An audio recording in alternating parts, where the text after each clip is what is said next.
হবে? দুইজন উঠলে এবারে হচ্ছে নিয়ে গেলাম চৌগাছায় বটতলায় ভ্যান রাখলাম। আমি যাচ্ছিলাম না, আমার জোর করে নিয়ে গেলে একজন, আর একটা মুরব্বী বসছিল। এবারে আলু কিনেছে হচ্ছে 60 কেজি, আলুর টাকাও দিইনি, হলদি কিনে 3 কেজি হলদির টাকাও দিইনি। এবারে তারপরে হচ্ছে ভ্যান চুরি হয়ে গেছে। এই ভ্যান চুরি হয়ে যাওয়া ওই শিশু মাসুম বাচ্চাটির বাড়িতে যাচ্ছে উষার আলোর সমাজ কল্যাণ সংস্থার প্রতিনিধি দল, যে তার সাথে আমরা সাক্ষাৎ করব। কি অবস্থা, সকলে ভিডিওটি স্কিপ না করে ভিডিওটি শেয়ার করবেন এবং ভিডিওটি শেষ পর্যন্ত দেখবেন যে এই 10 বছর বাচ্চাটির ভ্যানটি কিভাবে চুরি হয়েছে তার মুখ থেকে আমরা সরাসরি শুনব এবং তার পারিবারিক অবস্থাটি কেমন অবস্থা আছে আমরা অবশ্যই তার মুখ থেকে শুনবো। এই তার বাসায় চলে আসলাম, তার বাসায় আমরা ঢুকতেছি, যে সেই এতিম বাচ্চাটি, গরিব অসহায় বাচ্চাটি, তার বাড়িতে আমরা চলে আসলাম। আসলে আমরা যা দেখছি ভিডিওতে, তার একটা ভিডিও সোশ্যাল মিডিয়ায় ভাইরাল হয়েছে। এখানে আমাদের সাথে আছেন আমার উষার আলো সমাজ কল্যাণ সংস্থার এই যে সভাপতি BM সাগর হোসাইন, সহসভাপতি মুস্তাফিজুর রহমান শান্তি, এবং ওই পাশে দাঁড়িয়ে আছেন হেলমেট মাথায় হচ্ছে আমাদের উষার আলো সমাজ কল্যাণ সংস্থার সাধারণ সম্পাদক আশিকুর রহমান তুহিন স্যার। আমরা তাদের সাথে কথা বলছি।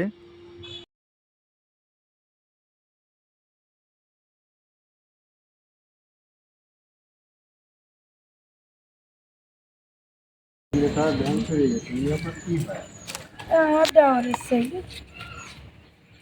ছেলে, আপনার দেওয়ার কি? ওই চার দোকানে চায়না হয়েছে। এই ভ্যানটা কিনেছিল কিভাবে কিনেছে? ওই সমিতি তুলিল, এরা কয় ভাই বোনই? এই যে ছেলেটার ভ্যান চুরি হয়ে গেছে, এনারা এরা 4 ভাই, কয় ভাই কয় বোন? 3 বোন 1 ভাই। এটা বোন বড় না ভাই বড়? ওই ভাইটার পিঠে আরেকটা বোন, তারই বড় দিদি। এদের সংসার চলে কিভাবে? ওই ছোবলাটা করে, সংসার চালায়। ওই ছোবলাটার পরে আবার ওর মা একটু কষ্ট করে মাটির একটু কাজ বাজ করে। ওরা মোমাইতে কাজ করে। হ্যাঁ, আর এই ছেলেটার আছে ভ্যান টান চালা শিখে হয়েছে। ওই ছোবলা আই করলে খায়, না করলে খাওয়া হয় না। দুপুরবেলা কি বলছিলেন, খাইনি নাকি? হ্যাঁ, দুপুরবেলা না, সকালবেলা খাওয়া হয়নি। আমি 2 ভাত দিছি, তাই খেয়েছি। আর কাল যেটা মেয়ে চলে গেছে, 1 কেজি চাল দিলাম, তাই রান্না করতে, তাই খেয়ে চলে গেছে। তার মানে ওই ভ্যানের পরে এই সংসারটা চলে? হ্যাঁ, বাপ তুলে দেশ বা ওই সেই সমিতি আবার চালায়, কিস্তি চালায়। কতদিন হয়েছে এই ভ্যানটা কিনা? এই 2 মাস হয়েছে, 2 মাস। আমি তো সমিতির টাকা কোনো শোধ হয় না না, কত শোধ হবে না। তাই জন্য তো অত কেন্দ্রেছে সামনে।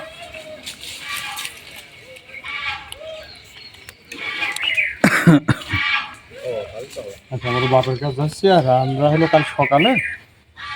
মনে করেন এই তো মানুষের ভিতরে এই পার্থক্যটা আল্লাহ তাআলা দিয়েছেন এবং কিয়ামত পর্যন্ত থাকবে। যাক, আমরা এসেছি এই অসহায় পরিবার, যে পরিবারের ভরণ পোষণের দায়িত্ব এই ছেলেটির উপরে। 4 জন এখন বর্তমানে। আজকের এই 2 দিন আগে ভ্যানটি নিয়ে যাওয়ার কারণে তাদের ইনকামও হয়নি, এবং আমি যেটা শুনেছি এসে যে তাদের খাদ্য খাবারের খুব সংকট। তো আমরা একটু ছোট করে মোতালেবের কাছ থেকে শুনতে চাই আসলে ভ্যানটি তার কাছ থেকে কিভাবে নিয়েছিল এবং কোথা থেকে ভাড়া নাম করে নিয়ে গেছিল এবং কিভাবে ভ্যানটি হারিয়ে গেছিল। মোতালেব আমাদের একটু বলবে, শোনা বলো। এবার বলো। তোমার পেয়ে ধরলে হবে। 2 জন উঠলে এবারে হচ্ছে নিয়ে গেলাম চৌগাছায় বটতলায় ভ্যান রাখলাম। আমি যাচ্ছিলাম না, আমার জোর করে নিয়ে গেলে একজন, আর একটা মুরব্বী বসছিল। এবারে আলু কিনেছে হচ্ছে 60 কেজি, আলুর টাকাও দিইনি, হলদি কিনে 3 কেজি হলদির টাকাও দিইনি। এবারে তারপরে হচ্ছে ওষুধ কেনার নাম করে চলে গেল। এবার আমি তাড়াতাড়ি ভ্যান কা গেলাম, সে ভ্যান নেই। তোমার নিয়ে গেছিল তাহলে ছোটপুর থেকে? আর তুমি ভ্যান রাখছিলে কোথায়? চৌগাছা বটতলায়। চৌগাছা বটতলায়। তা ওখান থেকে তোমার ভ্যান নিয়ে ওরা চলে গেছিল। পরে তুমি তাদের কি চিনতে পারবা দেখলে? ওদিকে তাকাও। চিনতে পারবা না?